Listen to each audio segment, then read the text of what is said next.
अच्छा, मेरा नाम डॉक्टर साइमन है और आज पूछा गया था क्वेश्चन ये कार्डियोवैस्कुलर के लिए क्या-क्या स्टेप्स हैं। ये आज हम एग्जामिनेशन में सीखने जा रहे हैं कार्डियोवैस्कुलर। जस्ट क्लिनिकली जो प्रैक्टिकली हम करते हैं कार्डियोवैस्कुलर एग्जामिनेशन में वो सिर्फ बताऊंगा। बाकी क्लिनिकल फाइंडिंग्स जो है ना मैं अलग वीडियो में बता दूंगा। अभी सबसे पहले क्या करना है, आपने जो भी आपका पेशेंट है उसको रिलैक्स करके आपने डाल देना। अच्छा, कार्डियोवैस्कुलर में एक जो चीज आती है ना, जेवीपी, जुगुलर वीनस प्रेशर, वो हम चेक करते हैं 45 डिग्री पे। वो जुगुलर वीनस प्रेशर की वीडियो में मैं आपको बता दूंगा कि कैसे चेक करना है। अभी जस्ट मैं सिर्फ बता रहा हूँ प्रीकोर्डियम पे। प्रीकोर्डियम क्या होता है? जो हार्ट के एंटीरियर वॉल होती है ना, चेस्ट की, उसको हम कहते हैं प्रीकोर्डियम। जब हम इसका सिर्फ एग्जामिनेशन कर रहे होंगे ना, तो इसको हम कहेंगे प्रीकोर्डियम। और जब हम ओवरऑल कार्डियोवैस्कुलर करेंगे उसमें पल्स भी आएगा हमारे पास, हम एडिमा भी चेक करेंगे, फिर पल्स के करेक्टर भी चेक करेंगे और फिर हम जेवीपी भी उसके साथ चेक करेंगे। अभी सिर्फ मैं आपको प्रीकोर्डियम कैसे एग्जामिनेशन करना है वो मैं आपको बता दूँ। एग्जामिनेशन में सबसे पहले क्या होता है कि आपने पेशेंट से ग्रीटिंग करनी है। अस्सलाम वालेकुम, मेरा नाम डॉक्टर साइमन है। मैं आज आपके सीने का मुआयना करूंगा ताकि आपके दिल की कैफियत को समझा जा सके। ठीक है, इससे ना आपकी बीमारी को ठीक करने में हमें हेल्प मिलेगी। ठीक है, इस वक्त आपको कोई दर्द वगैरह तो नहीं हो रही? सही, अभी आप कंफर्टेबल है?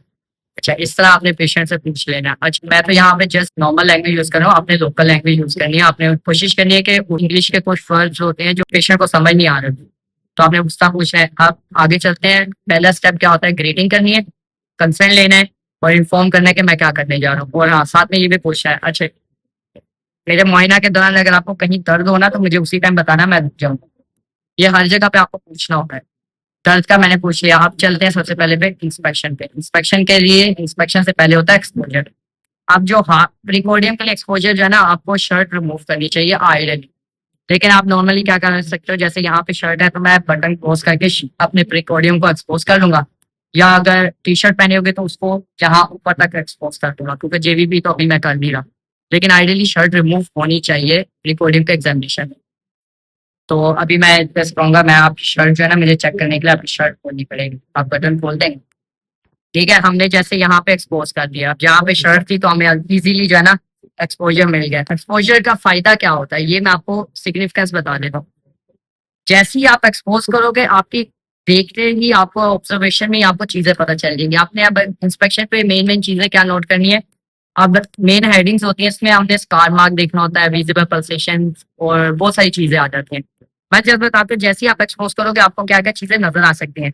जैसे कि अगर मिड लाइन स्कार आपको नजर आ रहा है, थोड़ा कोटमी का आपको स्कार मिलता है, जैसे स्टर्नम ओपन करते हैं, बाईपास सर्जरी भी हुई होती है तो उस पर भी यहाँ पे ओपन करते हैं। न्यूमोथोरक्स वगैरह हो तो उसके लिए हम रिब के अंदर सुराख करके एयर निकालते हैं, स्कार हमें मिल सकता है। तो ये दो चार चीजें स्कार की हमें मिल जाएंगी। विजिबल पल्सेशंस क्या है? यहाँ पे हमें विजिबल पल्सेशंस अगर नजर आएंगी ना, और नेक की डायलेटेड वेन्स नजर आएंगी, तो ये भी हमें काफी अच्छा क्लू दे देंगे कि हार्ट की कौन सी कंडीशन की तरफ हम जा रहे हैं। तो ये चीजें आपको नोट कर लेनी है ऑब्जर्वेशन में। और इंस्पेक्शन जितना अच्छा एक्सपोजर होगा उतना अच्छा आप विजिबली देख सकते हैं कि कौन सी कहाँ पे वेन्स नजर आ रही है, कहाँ पे स्कार है। वो आपको को रिलेट करना है जब आप अपना एग्जामिनेशन को प्रेजेंट कर रहे होंगे। अब चलते हैं आगे। हमने देखा भी यहाँ पे इस वक्त कोई स्कार नजर नहीं आ रहा, हमने यहाँ से भी देखा, इस तरफ से भी देखा, फिर आपने फुट एंड पे जाके भी देखना है। फुट एंड पे आपको कोई बल्ज कहीं पे एसिमेट्री नजर तो नहीं आ रही। अब जैसे यहाँ पे सिमेट्री नजर आ रही है मुझे, और मैंने काउच पे यहाँ राइट साइड पे झुक के देखना, और वहां पे भी फुट एंड पे बिल्कुल इसके लेवल पे आई ला के देखना है। तो ये दो चीजें जो अभी इस वक्त मैं प्रैक्टिकली करके नहीं दिखा सकता, लेकिन आपको करनी है लाजमी इंस्पेक्शन में। ये करने के बाद आपने सिमेट्री देख ली, मूवमेंट देख ली, फिर आप आते हैं। अच्छा, मोस्टली लोग जस्ट जाती है यहाँ पे एपेक्स बीट को पल्पेट करना शुरू कर देते हैं, ये नहीं करना, ये मिस्टेक है। अच्छा, एग्जामिनर कभी कभार उसको मान भी लेते हैं, लेकिन ऐसा नहीं करना। अपनी जनरल प्रैक्टिस में जब भी पेशेंट के पास जाना है ना, आपने पहले क्या पूछना है? कहीं पे दर्द तो नहीं है सीने में आपको? ये पूछने के बाद आपने पेन रूल आउट कर दिया, अब आपने टेंडरनेस रूल आउट करनी है। टेंडरनेस कैसे रूल आउट करनी है? आपने जस्ट थोड़ा सा पेल्पेट करना है और पेशेंट के फेस की तरफ देखना है कि कहीं पे उसको पेन महसूस तो नहीं हो रही, कहीं पे ग्रीमिसेस तो नहीं आ रही। ये करने के बाद अब आपने आगे प्रोसीड करना है। अब आइडियली कार्डियक में जब हम प्रीकोर्डियम कर रहे होते हैं ना, एग्जामिनेशन में जो पार्ट्स होते हैं वो होता है हमारे पास इंस्पेक्शन, परकशन, पैल्पेशन, और फिर हम जाते हैं ऑस्कल्टेशन पे। अब यहाँ पे परकशन का कोई खास फायदा नहीं है, लेकिन अगर कोई पूछे तो आप बता सकते हैं। हम जो परकशन करते हैं वो हार्ट के बॉर्डर्स को देखने के लिए करते हैं, ताकि कार्डियोमेगाली तो नहीं है वो रूल आउट करने के लिए। और आज का तो वैसे ही एक्सरे हो रहे होते हैं तो उसमें कार्डियोमेगाली वैसे भी पता चल जाती है, तो नॉर्मली परकशन नहीं कर रहे होते। अगर कहीं पे आपको बताया भी जाए परकशन क्यों नहीं कर रहे होते तो आप बता सकते हैं कि हार्ट बॉर्डर्स को रूल आउट करने के लिए करते हैं, लेकिन एक्सरेज में वो वैसे भी हमें एफिशिएंटली पता चल जाता है। अब यहाँ पे सिर्फ होगी इंस्पेक्शन, जो कि मैंने आपको बता दी क्या क्या चीजें देखनी है और कैसे देखनी है, दोनों तरफ से फुट एंड और राइट हैंड साइड पे देख लेनी है। अब जाते हैं हम सीधा पेल्पेशन पे। पेल्पेशन में सबसे पहले आपने क्या करना है, आपको पता है हार्ट है, ठीक है, यहाँ पे होती है उसकी एपेक्स और यहाँ पे होती है बेस। हमेशा ट्राइंगल की जो नोक होती है ना, जो टिप होती है वो उसकी होती है एपेक्स, और जो बेस होती है ना वो फ्लैट होती है। अब हमें पता है हार्ट का जो एट्रियम वाला पार्ट है वो फ्लैट होता है, और जो एपेक्स है जो कि लेफ्ट वेंट्रिकल की तरफ आ रहे होते हैं वो एपेक्स होती है। तो ये कुछ इस तरह का बना होता है, तो इसलिए हम उसका एपेक्स से आ रहे होते हैं। अब मोस्टली बच्चों में जो है फोर्थ इंटरकोस्टल स्पेस के अंदर भी जो है ना एपेक्स बीट मिल सकती है, और फिफ्थ इंटरकोस्टल स्पेस में मिलती है। अडल्ट में तो फिफ्थ में ही मिल रही होती है। तो अगर फोर्थ में भी आए फिफ्थ में आए तो ये आपने जस्ट उसको बताना, हाँ इधर भी इस वक्त है, लेकिन इसमें कोई एबनॉर्मलिटी नहीं होती अगर फोर में भी हो। और एपेक्स स्पीड में आपने बताना क्या क्या है, देखो आपने एपेक्स स्पीड नोट की कहाँ आ रही है, फिर आपने जो ये क्लेविकल है ना हमारे पास, ये एक्रोमियन प्रोसेस से लेकर ये स्टर्नल, जहाँ पे क्लीडोस्टर्नल एंगल है, जहाँ पे जॉइंट है क्लेविकल का और स्टर्नम का जॉइंट है, वहां से लेके एक्रोमियन के जो बीच का ये मिड लाइन है ना, यहाँ से आपने एक इमेजिनरी लाइन जो आपके जेन में होगी, या नहीं भी है तो आपने इंच टेप रख के देख लेना। अब आपने देखना है उस लाइन के लेटरल है एपेक्स बीट या मीडियल है, ये आपने नोट करना है और ये आपने बताना है एग्जामिनर को। अब मैंने मिड लाइन यहाँ पे देखी और मैं इस इंच टेप के ये टिप को समझ लो, लाइन समझ लो, मैंने यहाँ रखी। और कोशिश करें पेशेंट को जल्दी जल्दी नहीं करना, कहीं पे दर्द ना हो या कहीं पे उसके चोट ना लग जाए।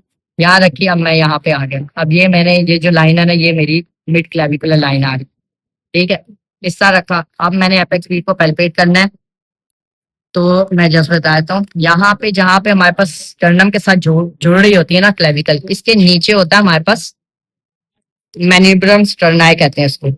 ये रहा, ये आपको प्रोमिनेंट नजर आ जाएगी। ये जो डिप है ना ये हमारे पास है स्टर्नल नोच। स्टर्नल नोच के जस्ट नीचे आएंगे ना तो एक हमें जॉइंट सा नजर आएगा, उभरा हुआ नजर आएगा। तो यहाँ पे इसके साथ सेकंड इंटरकोस्टल स्पेस होती है जो कि ये है, एंगल ऑफ लुइस भी कहते हैं इसको।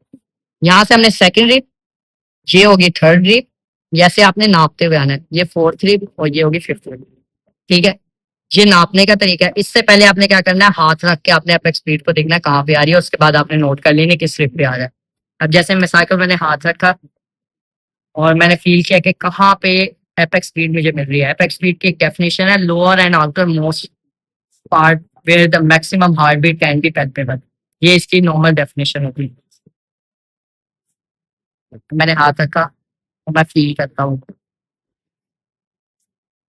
अब जैसे मुझे यहाँ पे बहुत अच्छी फील हो रही है, ठीक है। कभी कभार ओबीज हो पर्सन या कोई और वजूहत की वजह से नहीं भी आती है एपेक्स स्पीड, तो उसमें आपने जनरलाइज तौर पे आपने बताना है apex speed was not that appreciable या was not that significant to be easily palpable. तो जैसे यहाँ पे मेरे को आई, अब मैंने वही अपना तरीका किया, स्टेप बाय स्टेप मैं आपको बाकी चीजें बता चुका हूँ। मैंने यहाँ पे मिड क्लेविकुलर लाइन को देखा कहाँ पे है, उसको देखने के बाद मैंने यहाँ पे आ गया।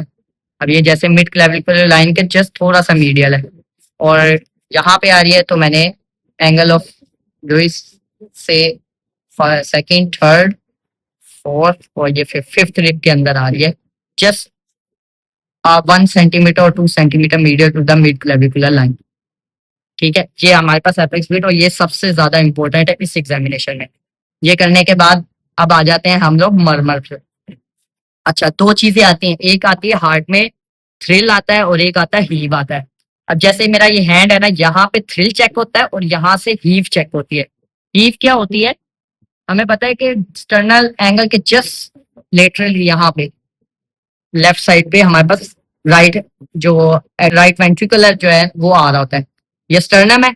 स्टर्नम के जस्ट बिहाइंड और जस्ट थोड़ा सा लेटरल हमें राइट वेंट्रिकुलर मिल रहा होता है। अब राइट वेंट्रिकुलर हाइपरट्रोफी होगी ना तो हमें हीव मिलेगा। हीव कैसे मिलेगा, हमने यहाँ से देखना है, इसको कहते हैं हील ऑफ द पाम। अब क्या करना है, हमने स्टर्नम के जस्ट लेटरली हमने इसको रखना है और फिर हमने फील करना है। अगर तो राइट वेंट्रिकुलर हाइपरट्रोफी होगी ना तो हमें हीव मिलेगा, जैसे पंचिंग साउंड टाइप होता है या फील आती है। वो जैसे जैसे प्रैक्टिस करते हैं ना पता चल जाता है। तो बाहर ये इसको ऐसे फील करना है। अब आते हैं थ्रिल पे। थ्रिल हमें हर वेल्व है ना हार्ट का, उस पे चेक करना होता है। अब हमें पता है स्टर्नम के राइट साइड पे हमारे पास होता है पल्मोनरी वेल्व, लेफ्ट साइड पे होता है एओर्टिक वेल्व, और यहाँ हमें थर्ड टू फोर्थ पे हमें रिप पे मिल जाता है ट्राइकस्पिड वेल्व, और जो एपेक्स बीट मैं बता चुका हूँ वो माइट्रल वेल्व होता है। अब हमने कैसे फील करना है, ये इसको हमने रखना है जेड, एक जेड साइन होता है, जेड साइन बनाना है। हमने पहले इसको रखा यहाँ पे। अब मैंने क्या किया, दो दो मेरे वेल्व कवर हो रहे हैं, एक हमारे पास पल्मोनरी और एओर्टिक, इसको कवर किया और मैंने फील किया। अब मरमर कैसे फील करना है, और मरमर का पता कैसे चलेगा सिस्टोलिक है या डायस्टोलिक है, आपने साथ में कैरोटिड को भी फील करना है। कैरोटिड को भी साथ फील करेंगे तो आपको पता चल जाएगा। साउंड यहाँ पे पल्स के साथ आ रहा है तो सिस्टोलिक है, दो पल्स के बीच में आ रहा है तो डायस्टोलिक है। फिर हम यूं रखते हैं बिल्कुल जैसे जहां पे मैंने हीव चेक की थी ना, वहीं पे अब ये रख के मैंने थ्रिल चेक करना है किसका, ट्राइकस्पिड का। यूं करके मैंने फील किया। फिर मैंने अब कहाँ रखना है, अब माइट्रल एरिया में रखना है। मैंने यूं करके फील किया। अब यहाँ पे मरमर होगा तो पेल्पेबल होगा तो हमें थ्रिल मिल जाएगा, अगर पेल्पेबल नहीं है तो थ्रिल नहीं मिलेगा। ठीक है, ये इसका जी साइन, ये हम मोस्टली जब जल्दी में कर रहे थे यूं फील, यूं कर रहा, तो ये मोस्ट इंपॉर्टेंट है। हीव, हीव बस जस्ट ऐसे चेक कर रहे हैं। कई लोग पूरा भी करते हैं यूं और यूं और यूं, उसका भी जी साइन बनाते हैं, लेकिन हीव मोस्टली हमें राइट वेंट्रिकल के लिए चाहिए होती है। यहाँ पे हमारी पल्पेशन दर्द हो,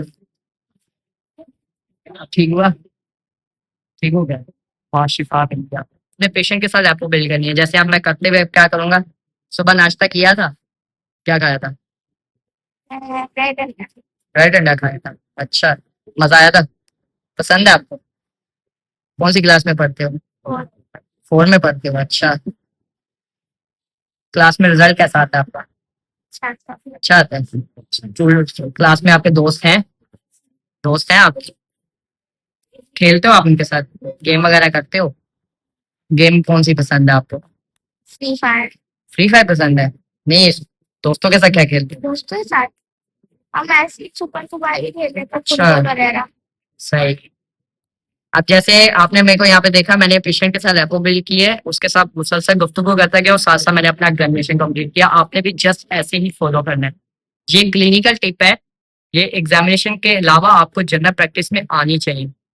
ये आप करने के बाद हमने पल्पेशन के तकरीबन सारे साइंस कर लिए हैं जो कि हमें करने चाहिए। फिर हम आते हैं ऑस्कल्टेशन पे, जो कि मोस्ट इंपॉर्टेंट है।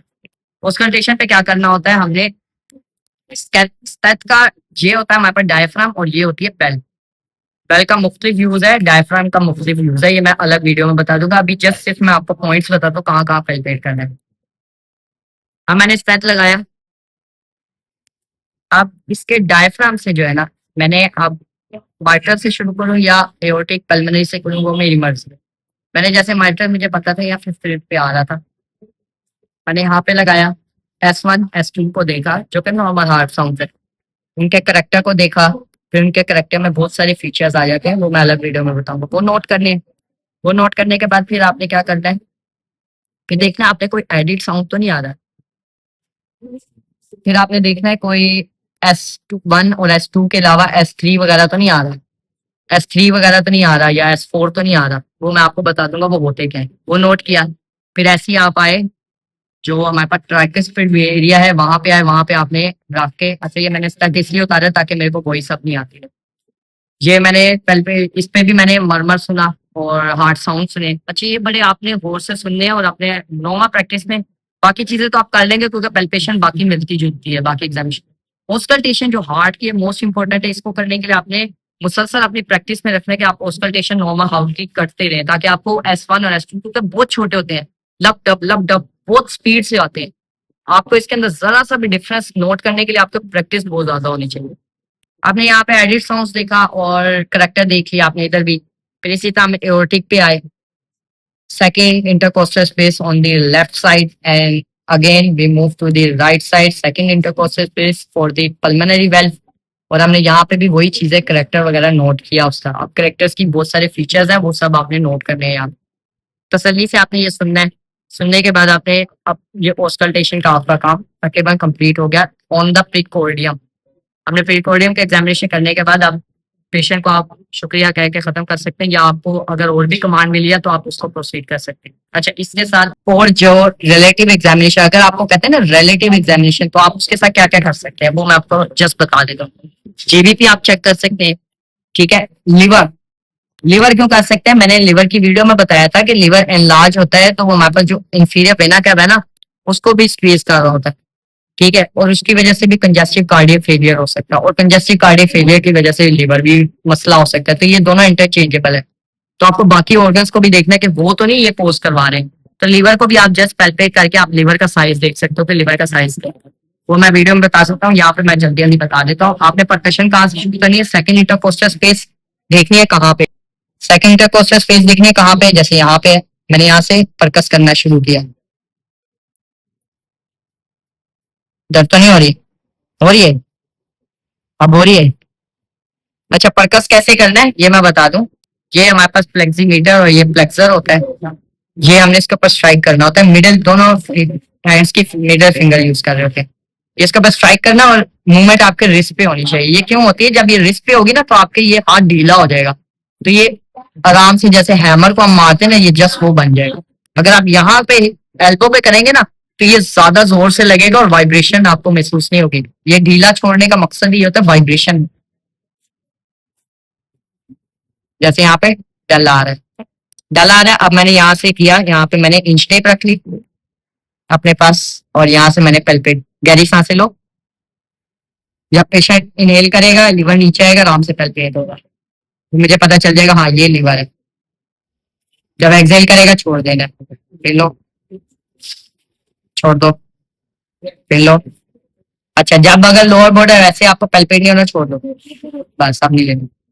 तब चूंकि ये यहाँ पे परकशन पे डल आ रहा था, ऊपर जो है ना लंग्स होते हैं ना, तो उस वजह से परकशन नोट कौन सा आता है, रेजोनेट आता है। तो जहाँ पे लिवर आ जाता है ऑर्गन है तो वहां पे डल हो जाता है।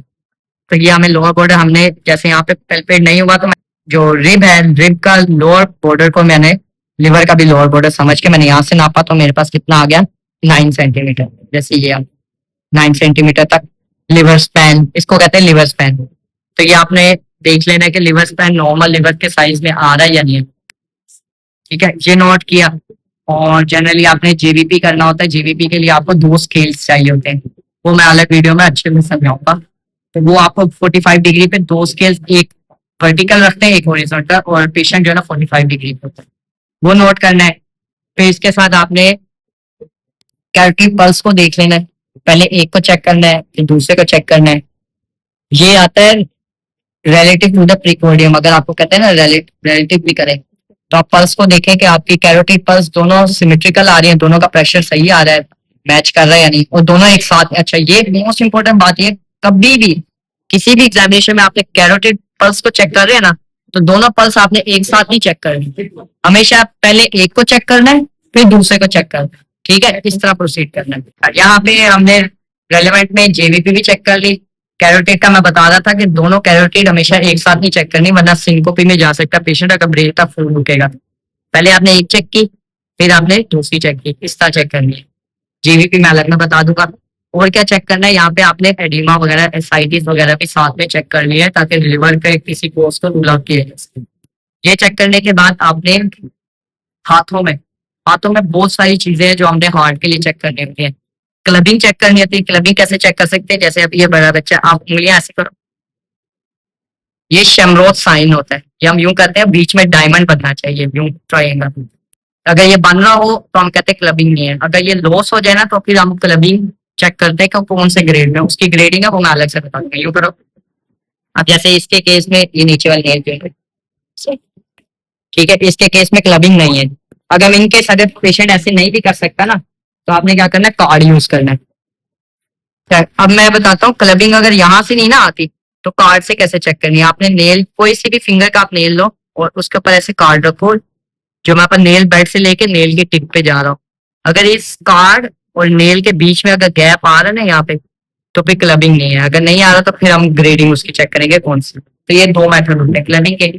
फिर यहाँ पे हमारे पास होते हैं ओस्लर नोड्स और जेनरल लीजन्स। ये मैं अलग वीडियो में भी बता दूंगा कि होते क्या क्या डिफरेंस है उसके अंदर। बाली यहाँ चेक करने होते हैं। ओस्लर नोड्स तो मोस्टली यहाँ पे मिल रहे होते हैं, जेनरल लीजन जो है ना हाथ पे मिल रहे होते हैं। तो ये दोनों का डिफरेंस है। और इनमें से एक पेनफुल होता है और एक नॉन पेनफुल होता है। ये मैं अलग वीडियो में डिटेल में बताऊंगा। ये आपने पान में नोट किया, पान में रिथमा भी चेक करना है आपने, पेलनेस भी चेक करनी है। यहाँ तो नहीं है जैसे यहाँ पे स्किन लग रहा है थोड़ा, या मेरी स्किन काली लग रही है शायद इस वजह से भी। लेकिन आपको देख लेना क्रीसी, जो पान में क्रीसीस है ना, ये हमें पेल तो नहीं नजर आ रही है। अगर ये डार्क नजर आ रही है तो फिर अनीमिया जो है ना सीवियर नहीं है, तो फिर उससे कम कम पे ही होगा। तो ये भी तरीके हैं अनीमिया को देखने के, ये मैं अलग वीडियो में भी डिटेल में बता दूंगा। ये चेक करने के बाद आपने पल्स पे आना, यहाँ हाथ पे अगर पल्स पे आए तो पल्स के अपने बहुत सारे करेक्टर्स हैं। आपने इसका रिदम देखना है, रेट देखना है, फिर आपने चेक करना है कोलैप्सिंग पल्स तो नहीं है, वाटर हैमर पल्स तो नहीं है, पल्सस पैराडॉक्सस, पल्सस स्टार्टर्स, और भी बहुत सारी पल्सेस की टाइप्स हैं, वो मैं अलग वीडियो में बताऊँ। ये चेक करने के बाद फिर आपने आ जाना है बीपी पे। बीपी चेक करना रेलेवेंट में बहुत जरूरी है।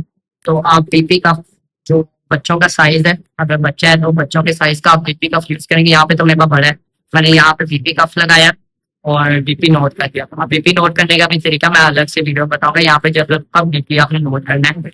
फिर ऊपर आएंगे हम आइज में। आइज में भी हमने ऊपर जॉन्डिस, जॉन्डिस फॉर लीवर, और नीचे हमने ऊपर देखा, और नीचे कंजक्टिवा में हमने चेक कर लेनी है अनीमिया के लिए।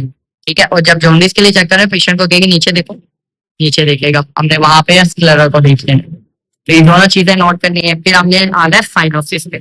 साइनोसिस क्यों चेक कर रहे हैं? क्योंकि हार्ट अगर आपके पास ब्लड सही ना पंप नहीं ना कर रहा होगा बॉडी में, तो साइनोसिस डेवलप होगा, ऑक्सीजनेशन सही नहीं होगी, तो ब्लूइशनेस आएगी। तो यहाँ पे मोस्टली सेंट्रल साइनोसिस मिलता है, तो उसके लिए आपको मुंह के अंदर देखना पड़ेगा, आपको जुबान देखनी पड़ेगी, लिप्स देखने पड़ेंगे, ये पर्पलिश तो नहीं है, ईयर लोब्स देखने पड़ेंगे। तो ये चीजें सेंट्रल साइनोसिस। उसके लिए आप लाइट मार के अपनी खोलो, जबान बाहर निकालो। अब जबान को आपको देख लेना है कहीं से ब्लूइशनेस नजर तो नहीं आ रही, लिप्स पे ब्लूइशनेस नजर तो नहीं आ रही साइनोसिस के लिए। ठीक है बनता, तो ये चीजें आपने रेलेवेंट पे कर लेनी है। इसके अलावा भी बहुत सारी होती है, वो मैं आपको अलग से बता दूँ। अच्छा, एक और चीज मोस्ट इंपॉर्टेंट जो अक्सर मिस कर देते हैं, चूंकि यहाँ पे हार्ट यहाँ पे होता है ना, तो लोगों का ध्यान यही होता है। एक और चीज होती है पीडल एडीमा। पीडल एडीमा भी चेक करना होता है। एडीमा क्यों यहाँ पे डेवलप होता है? जब कंजेस्टिव कार्डियक फेलियर होता है ना, तो वॉल्यूम ओवरलोड हो जाता है वेसल्स के अंदर, तो यहाँ पे भी जो वेसल्स होते हैं डायलेट होते हैं, यहाँ पे फ्लूइड एक्यूमुलेट होना लग जाता है। चूंकि ये ग्रेविटी डिपेंडेंट एरिया ना, तो ऐसे बंदा यूं खड़ा होता है, तो सारा जो ब्लड है वो नीचे टांगों की तरफ आ जाता है। इस वजह से यहाँ पे एडीमा हार्ट के केस में भी मोस्ट इम्पोर्टेंट देखना पड़ता है। एडीमा कैसे चेक करेंगे? इसके भी ग्रेडिंग है, स्टेप बाय स्टेप होती है। मैं पहले बताता हूँ कि आपने लोअर कैसे चेक करना है। ये जो हमारा मीडियम एलिनस है ना, इसके इनर साइड पे भी चेक करते हैं। ठीक है, मोस्टली शीन पे भी ज्यादा होगा तो शीन पे भी मिल जाता है। तो ये दो जगह होती है जहाँ पे चेक करना होता है। जैसे यहाँ पे भी आपने इस पे और इस पे आपने चेक करना है। फिर चेक करना है pitting oedema, non pitting oedema, उसके कोजेज अलग अलग होंगे। ये चीजें आपने नोट की। फिर अगर यहाँ से बढ़ जाए ना, एडीमा ज्यादा बढ़ जाए, तो फिर वो ऊपर आता है, फिर शीन की तरफ भी आता है, शीन से ऊपर जाता है, फिर ऊपर जाता है तो फिर यहाँ पे हमें नी की तरफ भी नजर आता है। ज्यादा हो जाएगा तो फिर हमें जो जो सेक्रल बोन है ना, वहां पे नजर आता है। ठीक है, सेक्रल बोन पे आपने देखने के लिए क्या करना है, ऊपर ऐसे बैठ जाओ। हाँ, बैठ बैठ जाओ। आप सेक्रल बोन के लिए क्या करना है, पेशेंट को बैठा देना है, कमर बिल्कुल ऐसे सीधी सीधी सीधी करो, अंदर करो कमर। आपने क्या करना है, जो हमारे पास ये हमारे पास वर्टिकल कोलम आ रहा है, जहाँ पे वर्टिकल कोलम एंड होता है, जहाँ पे सेक्रम बोन होती है, वहां पे आपने ऐसे दबा के रखना है और फिर छोड़ना है, और देखना है कि यहाँ पे पिटिंग एडीमा तो नहीं डेवलप हो रहा। तो ये आपने देखना है एडीमा कौन सी टाइप का हो रहा है और कहाँ किस लेवल तक है, तो ये इसकी ग्रेडिंग होती है। तो इसका करने के बाद आपने ये रेलेवेंट ओवरऑल थोड़ा सा मैंने क्लिनिकल ओवरव्यू दे दिया आपको जो जो करना। तो उसके बाद आपने रिड्रेस करना है पेशेंट को। अगर साइकिल पर सेमी अनकॉन्शियस है या अनकॉन्शियस है, तो आपने खुद रिड्रेस करना है, या जो उसका साल रिलेटिव आएंगे उनको रिड्रेस करवाना है, उनको कह के। और जब रिड्रेस करवाएंगे साथ ही आपने ग्रेडिंग को एंड करना है विद थैंक यू, जो कि मोस्ट इंपॉर्टेंट है, आपको लाजमी करना है। सिर्फ एग्जामिनेशन के लिए नहीं, नॉर्मल टाइम में भी जब आप एग्जामिनेशन कर रहे होंगे तो आपने पेशेंट को हमेशा थैंक यू कहना है, क्योंकि उसने आपको टाइम दिया है, आपको इजाजत दी है, तो आपको इसका थैंक यू करना है, भले आप इलाज कर रहे हो। थैंक यू सर, आपका बहुत शुक्रिया। हम बात कर रहे थे प्रीकोडियम की। प्रीकोडियम जब हमने चेक करना है तो उसके साथ रेलेवेंट एग्जामिनेशन भी करना है। तो रेलेवेंट में जेवीपी भी कर रहे थे, पल्स भी चेक कर रहे थे हम लोग, बीपी भी कर रहे थे। पल्स के साथ साथ हम हैंड्स में हम बहुत सारी चीजें देख रहे थे, तो वो मैं आपको यहाँ पे बता देता हूँ कि क्या क्या चीजें देखते हैं। अच्छा, हैंड्स में कार्डियोवैस्कुलर एग्जामिनेशन में बहुत से चीजें इंपॉर्टेंट है, लेकिन इनमें से दो मोस्ट इंपॉर्टेंट है, जिसको हम कहते हैं जेनवे लीजन्स और ओस्लर नोड्स। जेनवे लीजन्स और ओस्लर नोड्स में क्या डिफरेंस है वो मैं बता देता हूँ। अब जैसे ये हाथ है आपके पास, अब जो जेनवे लीजन होंगे ना वो हमारे पास पाम में मिलेंगे या जो पैरों का सोल होगा ना उस पे मिलेंगे, ठीक है, और वो पेनलेस होंगे। ओस्लर नोड्स जो है ना वो ये फिंगर्स पे मिलते हैं, और इसी तरह वो पैरों के टोस पे मिलेंगे और वो पेनफुल होंगे। ये मेन डिफरेंस हो गया। इसके अलावा अब बात आती है जेनवे लीजन बनते क्यों हैं। ये बनते हैं क्योंकि सेप्टिक माइक्रो एम्बुलाई जो हार्ट होता है ना हमारे पास, वेल्वुलर हार्ट डिजीज होगी ना, यहाँ पे जैसे वेल्व है उसमें माइक्रो एम्बुलाई बनेंगे। अब वो ब्लड वेसल के थ्रू आते आते आते जब यहाँ पेरिफ्री में आएंगे ना तो वो यहाँ पे आके डिसलोज होंगे या यहाँ पे आके अटैच होंगे, जिसकी वजह से ये जेनवे लीजन्स बनते हैं। और ओस्लर नोड्स की बात करें तो वो इम्यून कॉम्प्लेक्स की वजह से बनते हैं, और वो इन्फ्लामेशन को शो कर रहे होते हैं और वो यहाँ पे बन रहे होते हैं। ओस्लर नोड्स जो है ना इन्फ्लामेशन की वजह से बनते हैं, इसलिए वो पेनफुल होते हैं, और ये माइक्रो एम्बुलाई की वजह से होते हैं, इसलिए पेनफुल नहीं होते। दूसरी जो मोस्ट इंपॉर्टेंट है वो है हमारे पास माइक्रो एब्सेस बन सकता है इसमें, और वेस्कुलाइटिस के बगैर माइक्रो एब्सेस हो सकता है। और जो ओस्लर नोड है इसमें हमारे पास वेस्कुलर इन्फ्लामेशन जो है ना वो इम्पोर्टेंट होती है। इसमें वेस्कुलर इन्फ्लामेशन हो सकती है और इसमें नहीं होती, इसमें माइक्रो एब्सेस बन सकते हैं। और वेस्कुलर एम्बुलाई इसमें भी हो सकते हैं, और इसमें जो है ना इम्यूनोलॉजिकल एम्बुलाई होंगे। क्या मतलब है इसका, इसमें जो है ना वो हमने बताया एम्बुलाई होते हैं वेसल के अंदर। अब ये होंगे जो एम्बुलाई है ना वो वेस्कुलर कंटेंट से बने होंगे। जो हमारे पास ओस्लर नोड्स के एम्बुलाई होंगे ना वो इन्फ्लामेटरी कॉम्प्लेक्स जो होगा ना वो यहाँ से डिसलोज होकर कहीं पे भी जा सकता है।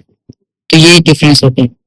इसके अलावा इसको याद रखने के लिए ना बहुत सारी चीजें हैं हमारे पास, जैसे कि जो ये जब भी टिप लगती है ना हमारी किसी भी जगह तो वो आउच आवाज निकालते हैं, तो उससे हम ओस्लर नोड्स को याद कर लेते हैं। हैंड में आपने और क्या चीज चेक करनी है, हैंड्स में हमने जेनवे लीजन ओस्लर नोड्स की बात कर ली, और मोस्ट इंपोर्टेंट पेरिफेरल साइनोसिस भी देखना है। मैंने सेंट्रल साइनोसिस की भी बात की है, वो भी देखना होता है, और यहाँ पे पेरिफेरल साइनोसिस भी देखना होता है कि हमारे पास पेरिफेरी में तो नहीं साइनोसिस आ रहा। तो यहाँ पे फिंगर टिप्स जो है ना ये ब्लूइश कलर की नजर आएंगी, तो ये पेरिफेरल साइनोसिस कहलाएगा। हम फेस पे बात कर रहे थे कार्डियोवैस्कुलर के रेलेवेंट एग्जामिनेशन में, तो आईज में हमने बहुत सारी चीजें चेक करनी है। अच्छा, फेस पे ज़ैंथेलाज़्मा भी आपने देखना होता है। ज़ैंथेलाज़्मा एक डिपॉजिट होते हैं कोलेस्ट्रॉल के ना, जिनमें येलोइश कलर के, वो देखने होते हैं। कॉर्नियल आर्कस भी मैं बता देता हूँ। आपने आईज में क्या चेक करना, कॉर्निया के इर्द गिर्द एक लाइन नजर आएगी होगी, व्हाइट से कलर की होगी, तो वो कॉर्नियल आर्कस कहलाता है। मलार फ्लशिंग तो नहीं है। मलार फ्लशिंग क्या होता है, ये जो फोल्ड है ना और ये जो आईज का है अंडर आई फोल्ड, इसके बीच में जो जगह है ना यहाँ पे आपको रेडनेस नजर आएगी, तो ये माइट्रल स्टेनोसिस की निशानी होती है, तो इसको भी आपने देखना होता है। बाकी सेंट्रल साइनोसिस मैं बता चुका हूँ, और पिलारनेस में आप कैसे चेक करते हैं वो भी मैं बता चुका हूँ। कंजक्टिवा को चेक करना होता है नीचे से। सबसे खास बात माउथ में जो बताना लाजमी है, डेंटल हाइजीन देखनी होती है। आपके तो दांत खराब हुए हैं सारे, इससे ये क्यों हम देख रहे हैं, ये इसलिए देख रहे हैं क्योंकि यहाँ से अगर कोई इन्फेक्शन होगा ना, जैसे स्टेफिलोकोकस या दूसरे बैक्टीरिया, वो यहाँ से ब्लड में जाएंगे, ब्लड से होते होते हार्ट में जाएंगे, और हार्ट में हमारे पास इन्फेक्शन पोस्ट करवा देंगे। तो ये कहलाता है हमारे पास इन्फेक्टिव एंडोकार्डाइटिस या इन्फेक्टिव कार्डाइटिस आप कह सकते हैं, ये वो करवाता है। तो ये आपने माउथ से देखना है कि यहाँ से, और मोस्टली जो डेंटल प्रोसीजर्स होते हैं ना उसके बाद भी इन्फेक्टिव एंडोकार्डाइटिस होने के चांसेस होते हैं, तो वो भी आपने या माउथ से पता चल जाएगा। जैसे कोई दांत देखा आपने नकली लगा हुआ, तो आप पूछेंगे आपने हाल ही में तो नहीं करवाया, तो ये चीजें आपने नोट करनी है। एक तो हमने कैरोटिड पल्स चेक करते हैं ना, पल्स का करेक्टर वगैरह देख रहे होते हैं, और कैरोटिड के फ्लो चेक कर रहे होते हैं। दूसरी बात कैरोटिड बुरी भी होती है, वो हम यहाँ पे स्टेथ लगा के भी चेक करते हैं, तो वो भी चेक करना होता है। पेशेंट के ना बैक पे भी एक एग्जामिनेशन करना होता है हमें। जो बेसल कैपिटस है ना वो मैं आपको बताता हूँ कि कहाँ चेक। वैसे एग्जामिनेशन बैठा के करना चाहिए, पेशेंट को बैठा के ना, तो उसके बैक पे आपने क्या चेक करना है, जहाँ पे ये रिब्स एंड नहीं हो रही होती, ये यहाँ पे, ये इसके यहाँ पे हमें चेक करना होता है। क्या चेक करना होता है, बेसल कैपिटस। बेसल कैपिटस क्या होता है, पल्मोनरी हाइपरटेंशन होगा ना, पल्मोनरी एडिमा में हमें बेसल कैपिटस मिलेंगे, तो हमें इन दोनों जगहों पे भी हमने स्टेथ लगा के सुनना है। ये नहीं कि सिर्फ लंग्स में हमने सुनना है, तो ये पीछे आपने ये चीजें चेक करनी है लाजमी। यहाँ पे अब कुछ खास मैनुअल्स होते हैं, वो मैं बता देता हूँ कि जैसे हमारे पास जब यहाँ पे हमने स्टेथ लगाया होता है ना, ये मैंने जैसे यहाँ पे स्टेथ रखा हुआ है माइट्रल एरिया पे, तो मैं पेशेंट को बोलूंगा कि आप थोड़ा सा ना लेफ्ट पे करवट लें, थोड़ा सा लेफ्ट पे करवट लेना, थोड़ी सी, बस बस बस, यहाँ पे लेफ्ट पे थोड़ी करवट ली उसने। अब मैंने क्या किया, अब मैंने ये स्टेप रखा यहाँ पे, अब यहाँ रख के फिर मैं सुनूंगा। अगर तो ये माइट्रल स्टेनोसिस बना तो मुझे साउंड बढ़ेगा। तो ये मैनुअर्स है। और दूसरा भी एक मैनुअर मैं बता देता हूँ जिसमें हम एओर्टिक रिगर्जिटेशन को चेक करें। तो उसके लिए क्या करेंगे, हम पेशेंट को कहेंगे बैठ जाए, उठ के बैठ जाओ। एओर्टिक रिगर्जिटेशन के लिए क्या करेंगे, एओर्टिक एरिया पे स्ट्रेच रखेंगे, पेशेंट को कहेंगे फॉरवर्ड बेंड करें, सामने की तरफ झुको जैसे पहले झुके थे ऐसे, और एक्सपायरेशन पे हम चेक करेंगे। तो हमें एओर्टिक रिगर्जिटेशन होगी तो फॉरवर्ड बेंडिंग पे साउंड इंक्रीज आएगा। तो ये एक मैनुअर है।